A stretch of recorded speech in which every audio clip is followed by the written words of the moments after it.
Hey guys, welcome back to another episode of RTHD, and in this episode I want to go through the differences between the DJI Osmo Mobile 3 and the Osmo Mobile 2, so stay tuned.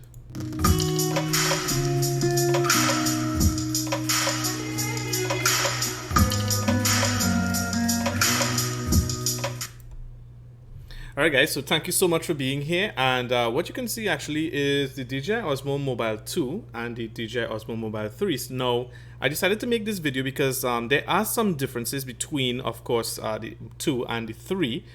In no way is this actually the most exhaustive list, but it is actually about 13 different differences between both. So with that being said, guys, I want to start with it because I don't want this video to be too long. I want to thank you guys for, of course, looking at this video, and let's get to it now. So the first thing I want to mention to you guys, well, what I have here set up is the Osmo Mobile 2 and the Samsung S6, and I have the Osmo Mobile 3 and the new Samsung S10e. Now, as you can see, the first difference you should probably see off the top is that the height is actually different. So the Osmo Mobile 2 is actually a little bit taller. As you can see here, it's a little bit taller than the overall setup with the Osmo Mobile 3 and its corresponding. So it's a from the video, hopefully we could see that it's probably about an inch to half an inch taller, and obviously this could fold, so this could get even shorter than that. So this could be about half the height when we fold it up. So that's the first thing I wanted to mention. There's a height difference between both. Where this will come in handy is perhaps, and this is not of course a dramatic difference, but perhaps when you're doing some recording and you put this thing on the table and it needs to record, and of course all you're using is just the normal stands, then this, believe it or not, the Osmo Mobile 2 is going to give you a more leveled view. But that's really a low, right? That's really a small difference. There's still always a challenge that when you, this may have to look up a little bit, so both will have to look up when it's recording you, but nevertheless this is still a little bit taller. So that's one plus for the Osmo Mobile 2, and of course the negative side of that is that it's of course larger to carry around and so forth. So the second point I want to make is of course the folding difference, and for those of you who don't know, the Osmo Mobile 2 can't really fold. All it can do is fold this way. Let's put it like that. So that's how it folds, and that's how you pack it in, lie down like that. So it's still tall, it still remains tall, the height is still there, but the Osmo Mobile 3, it of course folds downwards. Of course I'm not folding it correctly here, but I'm just showing you guys. It folds downwards, so it becomes about half the height.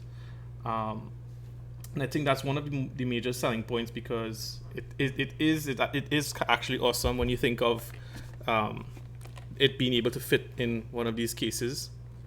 I think that's really great. I consider it like the DJI Mavic Air version of the Osmo brand. All right, so that's the second point. And the third thing that I wanted to mention is the gimbal charge port. So as you can see, there's two differences with the gimbal charge port. Of course, with the older technology, we see that the Osmo Mobile 2 has of course the micro USB port to charge the actual gimbal, and the Osmo Mobile 3 now comes with the new port, the USB-C port, which they also bundle the cable as well too. So both of them, they bundle the cables, the corresponding cables to use it correctly.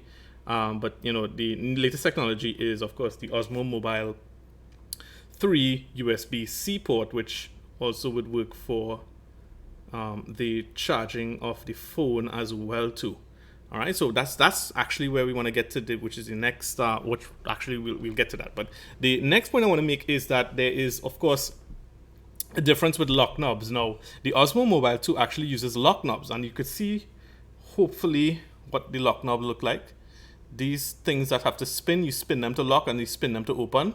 Well, the Osmo Mobile 3 doesn't come with that, so it's actually, I would say it's much less complicated, having to not have to deal with those lock knobs, because those lock knobs, from my experience, these lock knobs, they literally lock, and it's really hard to turn them. I have a lot of problems, especially my hands get a bit sweaty sometimes, and it's really hard even with the grips to actually unlock it and lock it back. So I would I would say that the Osmo 3 kind of wins when it comes to that part. And let's get to something more important, which is of course number 5, which is the phone charging port differences. So there's a difference between the phone charging port, and I'm hoping that you could see this thing, but because with this phone, as you can see, both of them are aligned where the cameras are to the left, right? You can see that here. But this one, the Osmo Mobile 2, you could see that where my charging port is actually behind here. So there's no way for me to really charge that or the Osmo with the Osmo Mobile 2 connected. There's no way for me to charge this Samsung S6 without angling it out, like literally getting a right angle, like that, a right angle charging connector and putting it inside there. But what that would do is, of course, it would affect the balance, which is not really a good, it's not really a good idea to do that. And so it's a good thing that DJI actually thought about this, and when they came out with the Osmo Mobile 3, and as you can see here, now they have angled it and designed it in such a way that there's no blocking, there's nothing that blocks the actual port on this one, so you can actually connect up and charge. So that's a really great plus when it comes to being able to use the Osmo Mobile 3, especially when you run out of battery and so forth, and you could actually use the Osmo. Both of them, you could actually use the Osmos to actually charge your phone while you're doing it, but of course, unfortunately, the Osmo Mobile 2 suffers the fate of not being able to do that very well. With that being said, let's move over very quickly to 6, which is orientation. So the orientation differences. All right, so let me show you what I mean by that. Okay, so of course this is landscape mode. The way when it's long ways, they call that landscape mode, right? And the horizontal mode is of course this way. So how the Osmo Mobile 2 actually converts to the horizontal mode is manually. You have to actually manually adjust this button at the back here, and then you could actually convert it upwards like that for it to become selfie mode, right? But the cool thing about the Osmo Mobile 3 is that all of that is automated. There's actually, I could probably bring this a little bit closer. There's actually this part here. This is actually a motor, so you could actually orient it the way you want it to be oriented, and so you don't have to actually manually adjust it to convert it from the landscape mode into the portrait mode, which is, I think, this really that is one of the really most convenient things that you could do, because having to balance it already is an issue, and so that takes up some time. And when I say issue, I really mean that it takes up some time, so you don't really want to have to rebalance it back, and so it just pretty much allows you to do, and then you are pretty much ready to go in the portrait mode, or the selfie mode as you call it. So that's really good as well too. That's a plus, because balancing is actually quite fast here on the Osmo Mobile 3 as well too, compared to the Osmo Mobile 2. The Osmo Mobile 2 requires a little bit more balance as well too in the process of it. Now I wanna okay, we'll get to balancing at some in a few minutes, but in a few seconds. But I want to talk about another difference, which is after the orientation difference, we have number 7, which is the actual trackpad. Now the actual trackpad on the Osmo Mobile 2 is I would describe it as concave, or should I say convex? That's convex, right? Convex is when it's outward like that, right? I think. Well, either ways, it's sort of round on the outside on the Mobile 2, which I totally like. And then the Osmo Mobile 3 actually is round on the inside. And while this is an effective, it's an effective choice design, it's the opposite design to the Mobile 2. I do actually like the Mobile 2 feel a whole lot better, because it feels like it just feels weird. It just feels a little bit strange to have to put my finger in here and grip it. But I understand that it's a grip as well too. So this is a give and take. I don't think any one of these two actually win, but it's just like a personal opinion in regard to the trackpad difference. And that leads me to number 8, which is that there's a handle angle difference as well too. Because as you can see here, if I turn this way, the Osmo Mobile 3 actually has a very noticeable angle difference. They say that they are calling it ergonomic. It's ergonomically designed a little bit better, and it relaxes your hand a little bit better. That remains to be seen, but for me. But as you can see, it's quite straight on the Osmo Mobile 2. So that's one of the other differences that I noticed offhand with the actual engineering and the technicality parts of things. And pretty much what we're talking here is about the difference in the engineering. And so there's another difference here, which is number 9, which is the power lights. Now the power lights on the Osmo Mobile 2, which it's going to be really hard for you to see, but the first 3 lights are like the actual power indicators, and then the 4th light is actually the mode. Whereas on the Osmo Mobile 3, they have shifted it around a little bit way. So the first light on the left is actually the mode this time. So they flipped it around in that regard. And then the other 3 lights show you the actual indicators, the battery indicators as well. So, you know, just design differences from moving over. This is going to probably affect more people moving over from the Osmo Mobile 2 that had the Osmo Mobile 2 and are switching over to the Osmo Mobile 3. For those of you who are just going to get the Osmo Mobile 3 or 2, it's not going to really make much of a difference at this point in time. With that being said, there's also, of course, the balancing difference, which I mentioned, which is that now this again is based on the engineering design of the second Osmo Mobile 2. This is the second Osmo Mobile 2. Now, what you could see here is that this controls the ups and downs. This motor here controls the ups and downs here, right? Panning up and panning down. And as you could see, the other one that is here controls this, right? What you're seeing here moving left and right controls the actual balance. So what I notice is that, of course, the strain is therefore on this motor here, right? When you think about it, when you're moving around, because the actual weight of the phone is actually left to right mostly, not really up or down too much. It's actually left to right. According to how you fit this phone, I think the most amount of work is actually done with this motor here. Now, the difference with the Osmo Mobile 3 is that instead of having it in the middle here where it's kind of fighting for balance left and right, they have angled it to the side.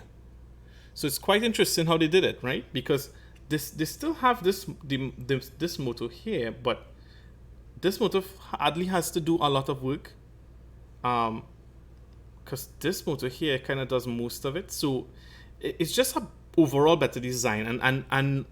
And you say, but how? Now the thing about it is that it actually, because of this angle that they use, it's actually going to be it's actually able to handle more weight. I noticed, for example, like if you have an additional one of those lenses that you add on, sorry, I'm blocking the screen, when you add on lenses to the back, which is really, you know, when you're looking out and you want to add additional lenses, well, I could tell you that the Mobile 2 struggled greatly with having to keep balance when the phone is not equally balanced, like how it's kind of balanced here. But if you add something to it, of course it would drop like this. So there's a lot more work for this motor to do, and the motor wasn't very, very strong at doing that. But in this case, it seems that it can actually handle that, because how it's going to handle it is because if you put weight here, you can counteract the weight very easily by moving it left or right, but you couldn't do that here, because or if you put weight here, you can't move this any further to the right to counteract that weight,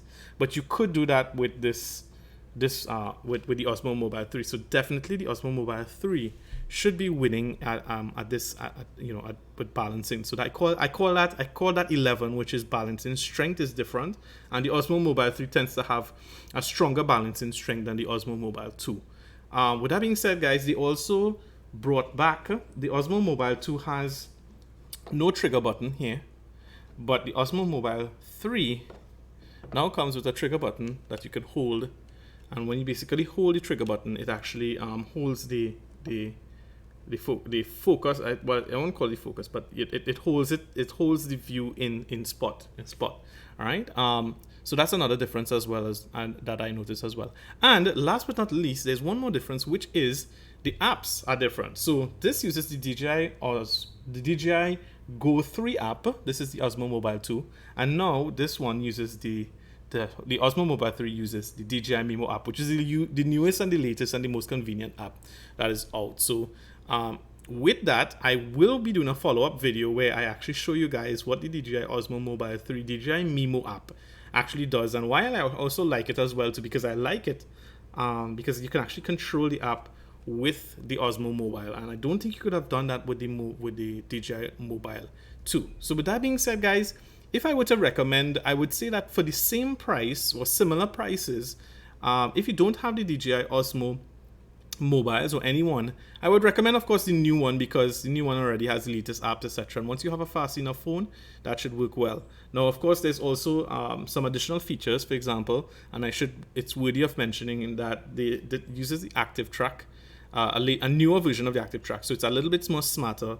It does pick up, and it responds very, very well on a fast phone. So if you have a quad-core, octa-core phone, it's going to work really, really good. If you have like one of those older brand phones with less cores, less processing cores, it's not going to work very well. But with that being said, guys, that's kind of the differences so far. I'll be doing follow-up videos as well too as we go along. If you have any questions, comments, please let me know in the comments below.